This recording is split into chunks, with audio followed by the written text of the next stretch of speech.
Fellowship Farm. Book 12, The Snowy Super Glider Slip and Slider. The Fitzgerald children continue their adventures in the snow in this, the 12th book about the family on Fellowship Farm. They have the opportunity to try tobogganing. They also make some new friends who teach them about courage. After the snow comes delicious hot chocolate and homemade fudge that mysteriously makes Olingah cry. The journey home from the snow is not without event, as the family has the opportunity to help a baby whose mother has been in an unfortunate accident. Chapter 1, Choosing Toboggans. Magic was in the cement hole, fitting a family with boots and skis when the Fitzgerald family entered the building. They waved hello as they walked past. He winked back. Around the corner from Magic's pit was a wooden wall with about 20 big nails hammered all the way along. From the nails hung toboggans. Some were yellow, some were orange, and a few were a faded red. They were made of hard plastic, and each one had a rope attached to the front that formed a handle. Olingah jumped up and down. Look, Mum, look! Here they are! Can I have a yellow one, please? Wow, there are so many! Look at that red one. It's like a double-decker toboggan. Look how big it is! Which one do you want, Sky Marie? I like the yellow one. I honour your enthusiasm, Ollie, laughed Rummy. But how about some peacefulness as we make our decisions? Lisa went to the checkout and asked how much it cost to rent a toboggan for the day. There were two options. They could rent them for half a day up to 12 noon or for the full day up to 4:30 p.m. Rummy and Flip consulted. Ollie tried to stand still, but his excitement was bubbling out. Finally, Flip said, "So, we need to decide what we want to do. We can rent 4 toboggans for half a day, or we can rent 2 toboggans for the whole day." Then it was the children's turn to consult. Let's get 4 for half a day, suggested Lisa. But then we'll have to go home at lunchtime, said Olingah. Olingah's face started to crumple into a frown.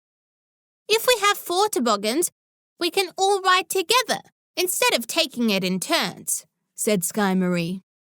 And if we toboggan in the morning all together, then we can make a snowman or a snow cave in the afternoon, said Lisa. Good idea, exclaimed Olingah. Let's do that. Ollie chose a yellow toboggan.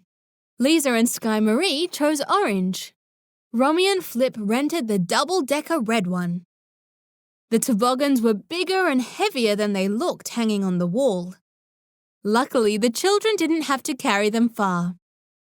As soon as they got outside, they put the toboggans on the ground and pulled them by the rope over the snow. Rummy and Flip led them downhill away from the ski slopes. They found a long hill of snow that had no trees or rocks in the middle. At the bottom, the slope flattened out a bit, so they had a good place to slow down and stop.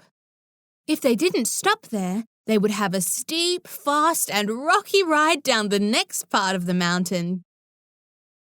The hill was covered in a thin layer of newly fallen snow. Everyone was eager to start tobogganing.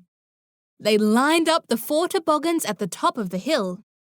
As they climbed on, Flip warned, "It might be harder than you think to stay balanced, so don't leave your patience and determination at the top of the hill." Flip turned to Rummy and with a low bow and sweep of his arm towards the toboggan said, "M'lady," inviting her to get onto the toboggan. Rummy climbed onto the front and took hold of the rope. Flip climbed on behind her and wrapped his arms around her waist. He looked across at Ollie, Sky, and Lisa. Eyes were bright, cheeks red, grins wide. Lisa called, "Ready, steady, go!" They pushed off and started to slide. As they gathered speed, Ollie and Sky Marie wobbled, shrieked, and squealed. At the steepest part of the hill, they rushed over the snow. It felt like they were flying. Their ears were full of wind and tears streamed from their eyes. They clung tightly to their ropes as their hearts raced. It was hard to steer the toboggans. They seemed to just follow their own path. After hitting a small bump in the snow, Lisa's toboggan started to veer to the right towards Sky Marie's. "Lisa!" screamed Sky Marie. But just in time, Sky Marie whizzed on down the mountain. Lisa kept veering right and crossed over the track Sky Marie had made. She tried to correct her path by leaning to the left, but she leaned too far to the left. The toboggan tipped. Suddenly, Lisa was sprawled across the snow, sliding down the hill, clinging to the rope of her toboggan and having some very cold morning tea. Chapter 2: The Abominable Snowman. When Lisa stopped sliding, her face and hat and snowsuit were covered in snow. She could feel the icy clumps on her eyebrows and in her ears. She lifted her head and saw her family at the bottom of the hill. She waved her hand and started to giggle. She pulled herself onto her toboggan, lying on her tummy, and pushed off with her toes against the snow. She slithered her way to the bottom of the hill. When Sky Marie and Olingah saw that she was covered in snow and that she was giggling, they also started to giggle. Sky Marie pulled her toboggan away from her sister and cried, "It's the Abominable Snowman!" "Yeah, the Abominable Snowman!" cried Olingah, and scrambled up the side of the slope, dragging his toboggan and laughing. Lisa followed after them, struggling to run uphill in the snow in her gumboots, but going as fast as she could. She caught up with her sister, tipped her on her arm and said, "Now you're the Abominable Snowman," and moved away as fast as she could. Sky Marie was the strongest of the three children. She was tall for her age with long, strong legs, and she was very fit. She pushed hard against the slippery snow and chased her siblings up the slope. Playing tip all the way up the hill, they arrived at the top, hot and panting. Romy and Flip made their way much more slowly. When they arrived at the top, the children were all lined up and ready to go down again. "You go," smiled Romy. "Don't wait for us." "Okay," said Olingah. "Ready, set, go!" And off they flew, over the mound and down the front of the hill. Romy and Flip watched as the bright colours of toboggans and ski suits, hats and mittens zoomed away. They watched as it all ended in a jumbled mess at the bottom of the hill, where all three toboggans slid into each other and overturned. As the children scrambled up the hill for the second time, they saw another family arriving at the hilltop. The family had rented a toboggan too. It was a double-decker red one. "Look!" called Sky Marie, who was ahead of Olingah and Lisa. "Some more children to play with." They hurried up the hill to meet them. They saw 2 girls and 2 adults. Romy and Flip were already introducing themselves and starting to chat. One girl was about Olingah's age, 7 years. The other was about Lisa's age, 11. They noticed that the younger girl walked a bit behind her sister, with her hand on her shoulder. "Hello," panted Sky Marie as she reached the top. "My name is Sky, and that's my brother Ollie and sister Lisa," she said, pointing behind her. The girl smiled shyly. "Hi," said Ollie as he reached the top of the hill and threw himself onto the ground, puffing and panting. "Want to have a race down the hill with us?" The girls nodded. Romy and Flip stayed up the top of the hill talking to the parents of the girls. The older sister, whose name was Laurel, led the younger girl to the top of the hill and held the toboggan. Her sister, Talia, climbed in. Laurel sat behind Talia, with her legs wrapped around her, and they both held the rope. When the Fitzgerald children were lined up, they said to Laurel, "You can say ready, set, go." Laurel was already starting to feel comfortable with the friendly children, and her shyness was evaporating. She smiled and called out, "Ready, set, go!" Everyone pushed off and raced down the hill. Laurel and Talia were first to the bottom by far. And it was then that the Fitzgerald children learned something very surprising. Chapter 3, A Courageous Friend. "You hold the toboggan, Talia," said Laurel as they climbed off at the bottom of the hill. With one hand, Talia held the rope of the toboggan, which trailed behind her. Then Talia reached out her other hand, and Laurel guided it to her shoulder. Laurel walked ahead, and Talia followed closely behind, her hand never leaving her sister's shoulder. "Why are you walking in a chain?" asked Ollie. "Does it make it easier to pull the toboggan?" "No," said Laurel. "We walk like this because Talia is blind." Ollie's mouth dropped open. He looked at his sisters. "So you mean when you went whizzing down that hill, you couldn't see where you were going, Talia?" Talia nodded. "Wow, that is so courageous! Isn't it scary?" Talia nodded again and smiled. "But tobogganing is fun." The children trudged up the hill, dragging their toboggans in silence, but Ollie's mind was racing.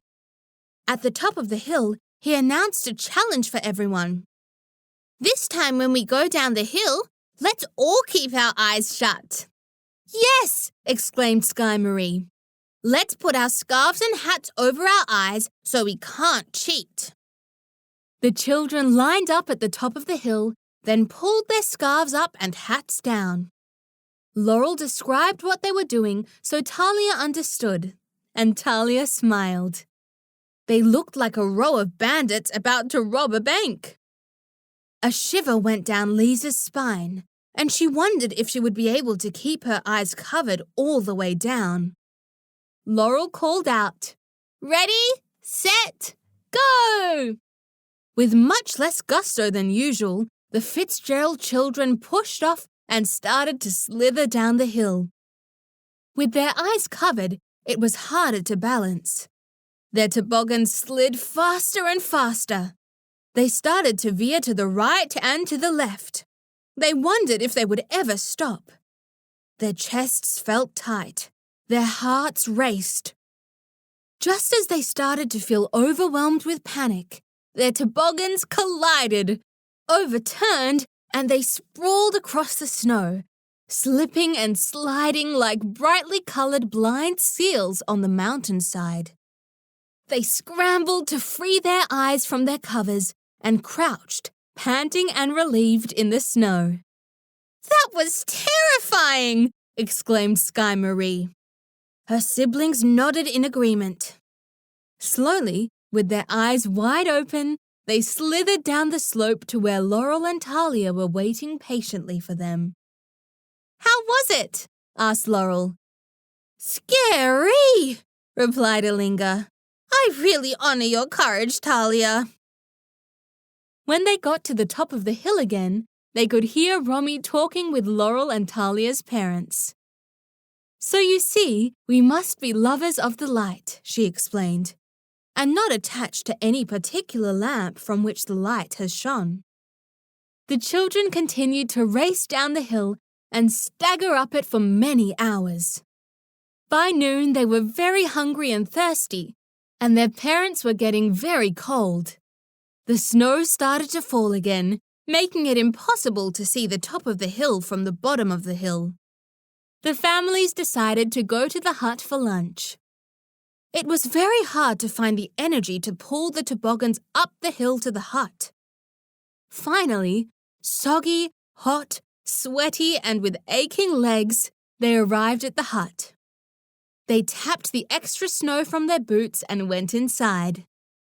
The air inside was warm and dry. Like yesterday, it smelt of hot chocolate and meat pies. They dragged their toboggans over to the wall and left them on the floor under the nails. Then they peeled off their soggy hats, gloves, scarves, jackets, boots, and socks and made a big wet pile on one of the free tables in the cafeteria. Flip brought everyone jugs of water and cups, then went back for 9 big mugs of hot chocolate with marshmallows floating on top. Romy and Talia's parents laid out the food to share lunch. 9 very hungry people feasted on peanut butter sandwiches, apples, bananas, yogurt, chicken drumsticks, potato salad, hummus and crackers, nuts and sultanas. When every last crumb had been eaten, Talia's father pulled out the best of all. They had a big box of homemade chocolate fudge. My grandma's fudge is the best, grinned Talia as she heard the lid being removed from the plastic box. Olingah, Sky Marie, and Lisa were very happy to find out if Talia was right. There was enough for each child to have a long finger of fudge. Laurel passed the box around so that each child could take one. She offered it first to Sky Marie. Normally, Romy and Flip didn't let them eat sweets. Sky Marie looked at her parents, eyes wide, wondering if they would agree. They looked back at her, matching her wide eyes. Then they nodded. Sky Marie reached out and took a finger of fudge. Ollie was sitting on his hands so that he wouldn't be rude and grab a piece. When he was offered his fudge, his hands flew out from under his legs and gratefully seized the fudge. Lisa also took a piece. They licked and nibbled their fudge. They wanted it to last as long as possible. Even though Olingah loved the sweet, creamy taste in his mouth, as he ate it, he started to feel sadder and sadder. By the time he had finished his fudge, little tears were trickling down his face. Sky Marie noticed the tears. Are you sad because your fudge is all finished? She asked kindly. Ollie shook his head. The tears trickled off his chin onto the sticky fingers he was licking.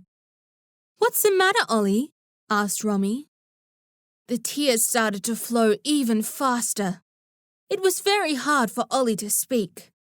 Finally, he said quietly to his mother, Don't you love me anymore, Mummy? Chapter 4, Eating Rubbish. Romy was very surprised to hear Olingah's question. Of course I love you very much, Ollie. Romy's face was very puzzled.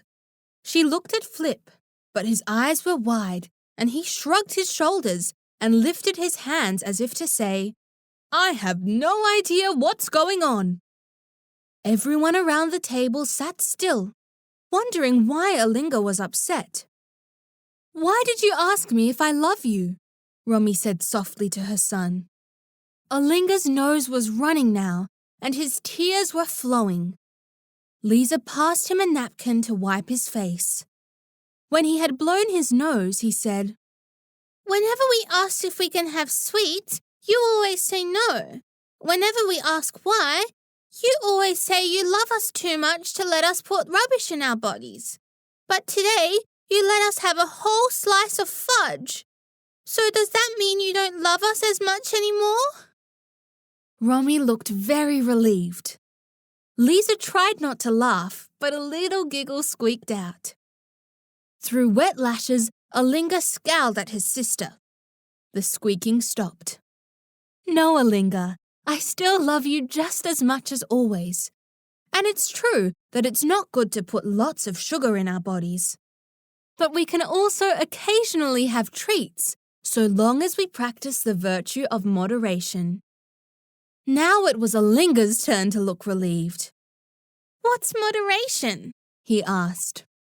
Flip said, Let me tell you a story about Abdu'l-Baha and moderation. Ollie nodded enthusiastically. 2 stories, actually, added Flip. The first is one you know, I think, about Abdu'l-Baha's journey on a coach to Haifa. One day, Abdu'l-Baha wanted to go from Akka to Haifa. He went to take an inexpensive seat on a regular coach. The driver was surprised and must have asked himself why Abdu'l-Baha was so frugal as to ride in this cheap coach. Surely your excellency would prefer to travel in a private carriage, he exclaimed. No, replied the master, and he travelled in the crowded coach all the way to Haifa. As he stepped down from the coach in Haifa, a distressed fisherwoman came to him and asked for his help. All day she had caught nothing and now had to return to her hungry family. Abdu'l-Baha gave her a good sum of money, turned to the driver and said, Why should I ride in luxury while so many are starving? Yes, I know that story from children's classes, said Ollie. Very, very good, nodded Flip. So, you know this was the sort of decision that Abdu'l-Baha usually made? Olingah nodded. But, exclaimed Flip dramatically, throwing his arms into the air and rocking back on the bench. One day, during Abdu'l-Baha's travels, the friends booked him into a very modest hotel. Then Abdu'l-Baha surprised them by saying that on that night they were all going to stay in a very lovely and more expensive place. Maybe he wanted the friends to understand moderation. Moderation means not going to extremes. Ollie still looked confused. Lisa explained her understanding. We should fill our bodies with healthy food nearly all the time, but it's okay to have one little sweet every now and then. Ollie nodded. He noticed there were some pieces of fudge left in the box. What about 2 little sweets every now and then? He asked. Chapter 5, Amazing Mazes. After lunch came the unpleasant task of putting their cold, soggy winter clothes back on. Each of the children took his or her scarf, hats, gloves, and jackets from the heavy, wet pile on the table behind them. As they pushed their arms into their sleeves, it felt like they were pushing into cold slime.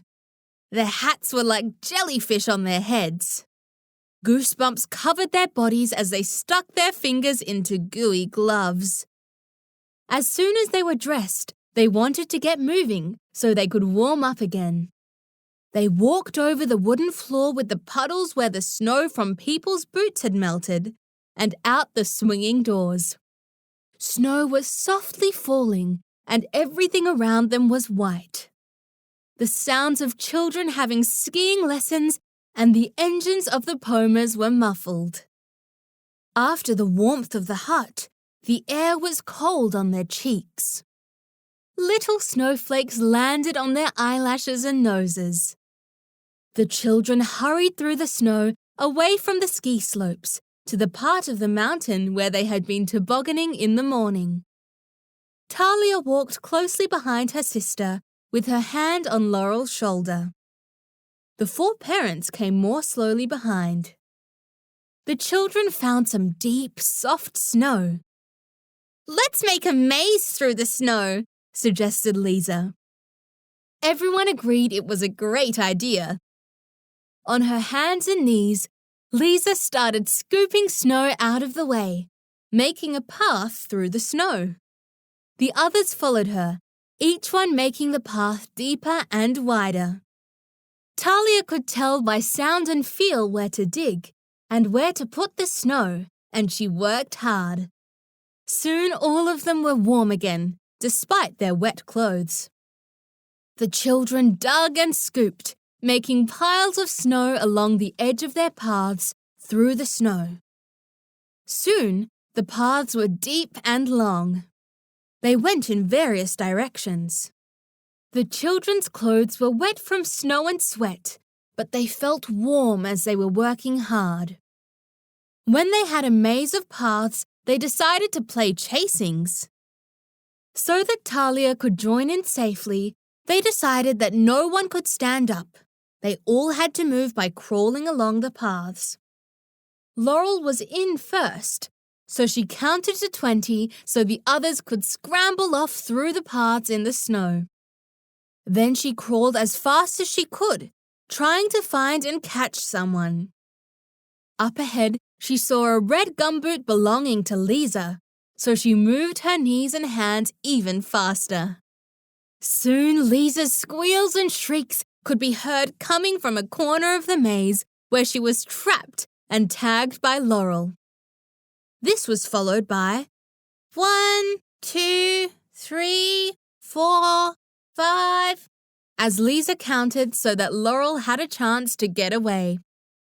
Hiding and chasing each other through the snow was so fun that the children could not believe it when, a few hours later, they saw Romy and Flip on the edge of the tunnel and heard Flip say, "5 more minutes, my little Yetis. Then we need to get ready to go. The sun will set in about half an hour." There were groans and objections from all parts of the snow maze.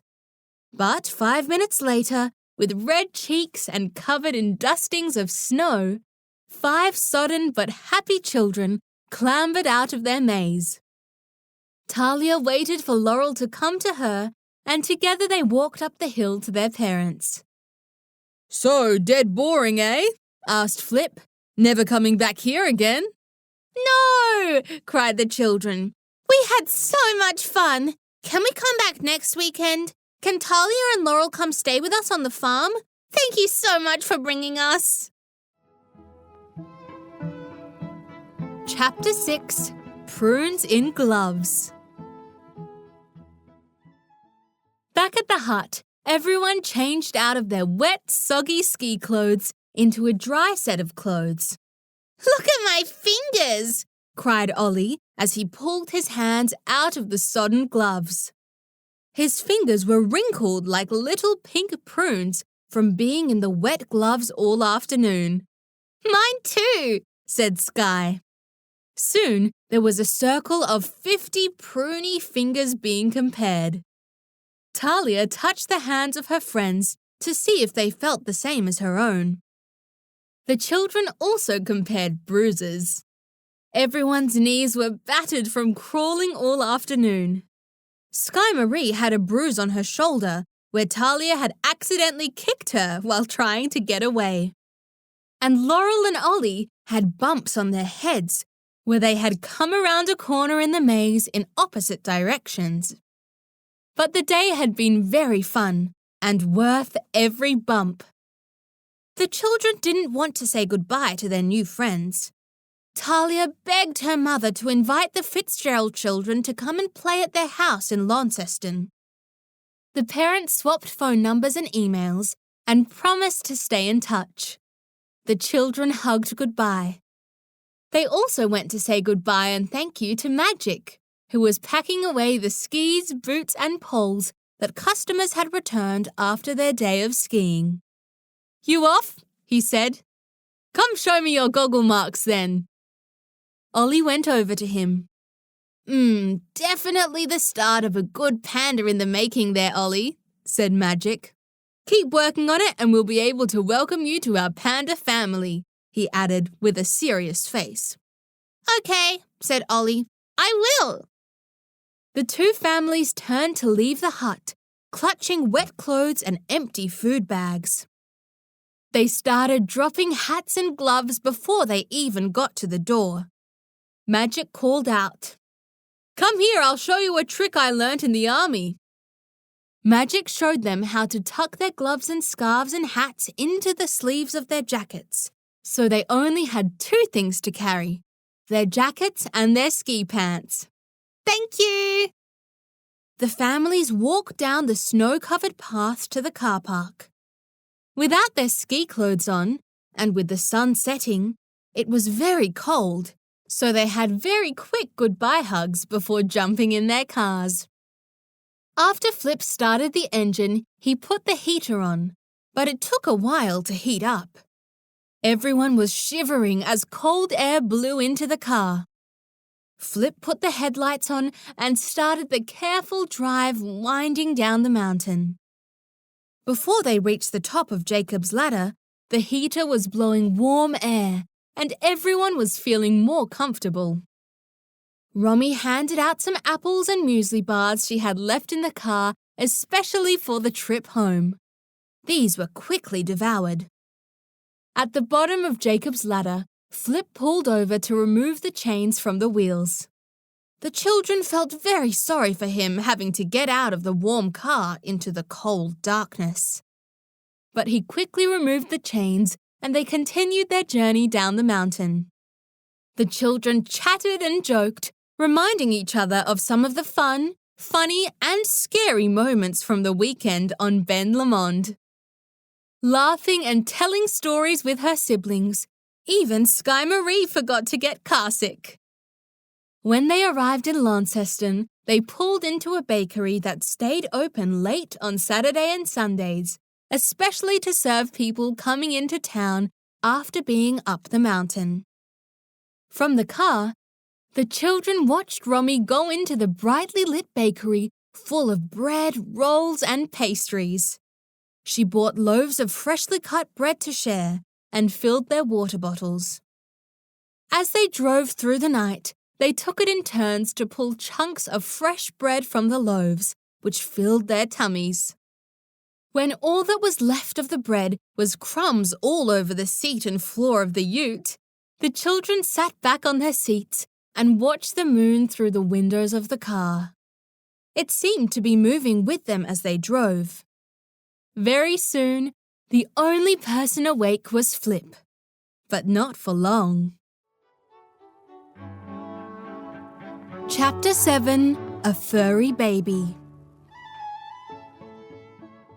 Flip pulled abruptly over to the side of the road. The children were jolted forward and pulled back against their seats by the seatbelts. They opened their eyes sleepily and wondered where they were. Then they realized they were in the car. "Are we home, Daddy?" asked Lisa from the middle of the back seat. "No," said Flip, in a distracted voice, looking out the front window. "Not yet, darling." He unlatched his seatbelt and opened the door. The winter night air was frosty as it flowed into the warm car. He shut the door behind himself. The headlights shone on the grass by the side of the road. Flip walked in the light of the headlights, off the road and across the grass. "Oh no," said Lisa, looking through the front window. A wallaby was writhing on the side of the road. Romy joined Flip by the side of the road. They both bent over the injured animal. Romy seemed to be touching its stomach. Then she straightened up, with her arms crossed over her chest. Flip took the wallaby away from the headlights towards a bush. Lisa couldn't see what he was doing. Soon Flip came back into the stream of the light from the headlights. He wiped his hands on the wet grass, rubbed them together, wiped them on the grass again, then wiped them on his jeans. Flip opened the passenger door for Romy, and she climbed back into the ute. Then he shut the door and went around to the driver's side. Flip reached into the lunch bag and passed Romy a tea towel, then helped her with her seatbelt.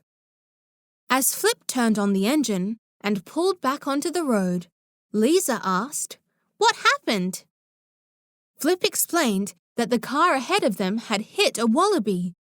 "How mean!" said Sky Marie. "No, not mean," said Flip. "It's easy to do. The wallabies jump out suddenly across the road. In the dark, there's no warning. The driver wasn't going too fast. It was just unlucky." Flip explained that the wallaby had been seriously hurt, but not killed by the car ahead. So Flip had pulled over to check on it. Romy, who was the Kellyton vet, agreed with Flip that the kindest thing to do would be to stop the pain of the wallaby by killing it quickly. But before they did, they checked its pouch and found a mature joey in the pouch. The joey was not hurt. Flip took the mother wallaby to the bush and quickly brought an end to her suffering. Romy was holding the joey in the tea towel, trying to keep it warm. "Can I please see?" asked Olingah. Romy shifted the joey from her chest up to her shoulder so Olingah could see it from the back seat. "Aw, it's so cute," said Sky Marie. "May I hold it, Mum?" Romy nodded and turned to pass the joey to her daughter. "Aw, I want to hold it," cried Ollie, making the joey jerk with fear at the sudden loud voice. Sky Marie took the small animal wrapped in cloth from her mother and lowered it carefully onto her lap. "That's not fair," said Ollie. "I asked first. I want to hold the joey." Romy twisted herself in her seat so she could see Olingah sitting directly behind her. Olingah looked very tired. The joey also looked very frightened. Loud voices and noises would scare the joey even more. "Ollie," said Romy gently, "please speak quietly or you will scare the wallaby." Olingah started to cry. He whined. "Why does Sky Marie get all the good things? I wanted to hold the joey." Romy explained that the joey would need some care for several weeks and everyone would get a chance to hold it. But Ollie was not listening. "Olingah Gayatri William," said Romy softly but firmly, "please show me the shining gem of patience and selflessness." Olingah turned away from Romy, Lisa and Sky Marie. He was feeling very frustrated and cross. He put his head back on the seat and looked out the window. A few minutes later, he was asleep again. And on Sky Marie's lap, so was the joey. Chapter 8 Mad Dogs. Flip pulled into the farmhouse at Fellowship Farm. The only light was the night light shining on the path that ran up the side of the house to the back door. The rest of the house was pitch black. The chickens were fast asleep in their hen house. The farm dogs were sleeping up at the shed. The pigs in the sty were snuggled into the straw. All across the fields was darkness. And in their kennel at the back of the house lay the pet dogs, Fizz, Flea and Flex. As the sleepy family waddled up the path to the back of the house, the dogs woke and started to jump around excitedly in the backyard.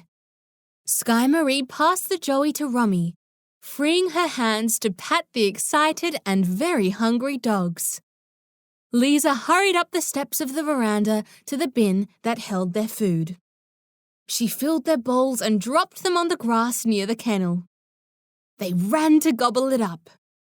The family had only planned to be away for one day, so they had not organized for anyone to feed the animals.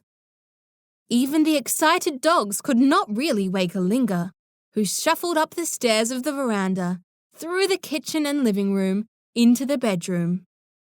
He flopped onto his bed. He curled up like a wombat under his doona and fell straight back to sleep. Romy wrapped the joey in a warm jumper and put it in a box in the living room. Flip brought the ski clothes in from the car and put a load in the washing machine.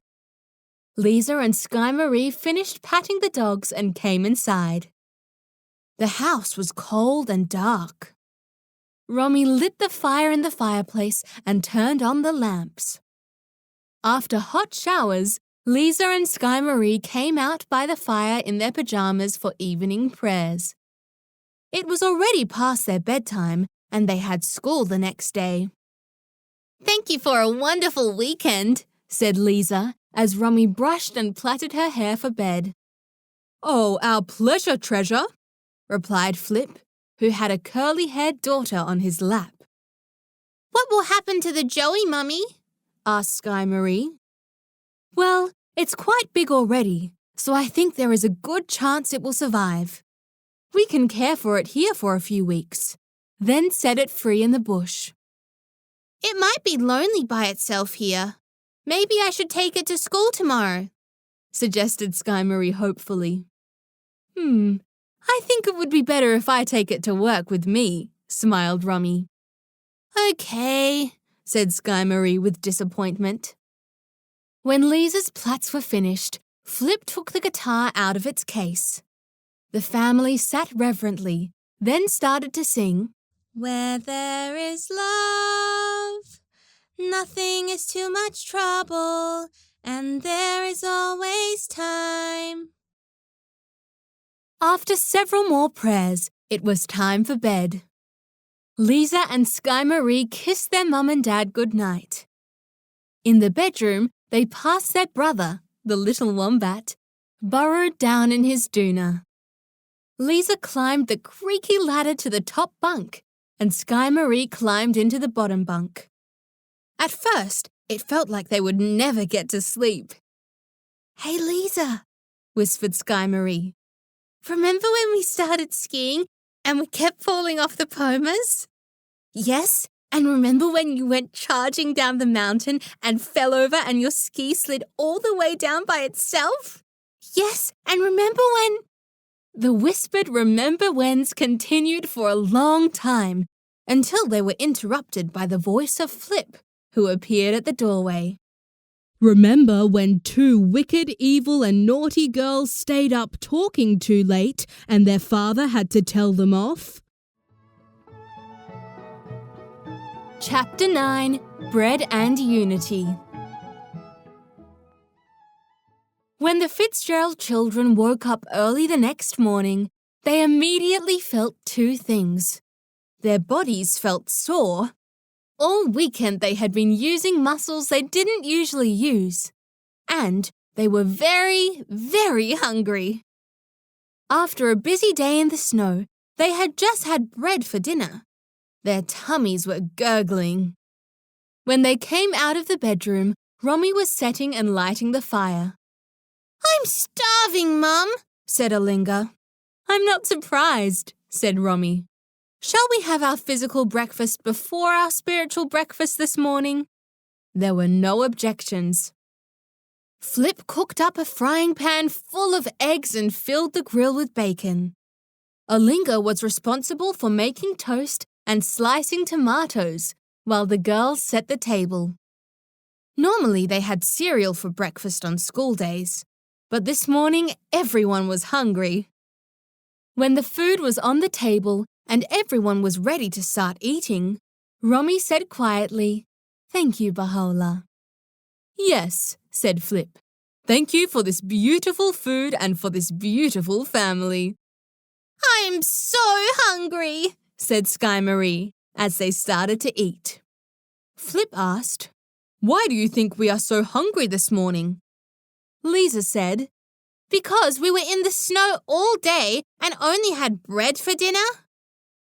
200 points for the girl in the spotty pajamas, grinned Flip. And then he added, "You know that there are children in Afghanistan who eat a kind of bread for every meal nearly all year round." With nothing else? asked Olingah. Nothing else. And winters in Afghanistan are very cold. Many of the children have nowhere to live, nothing but bread to eat, and very little to wear. Why? Because there is no unity, answered Romy.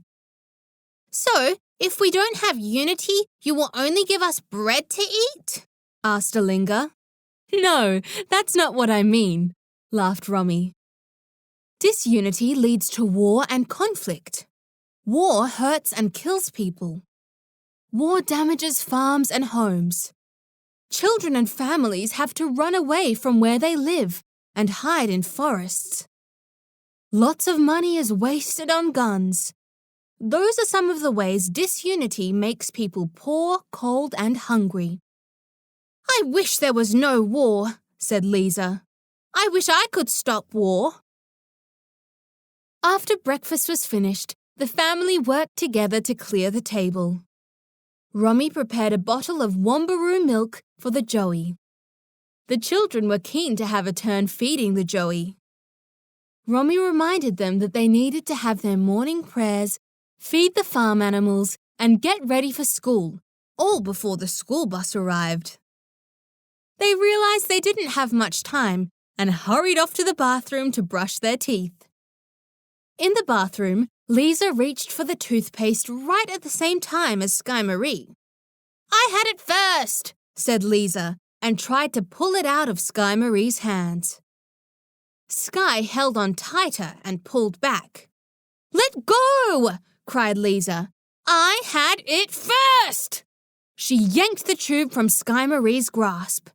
Just then, toothpaste shot up into the air and into Sky Marie's eye and hair.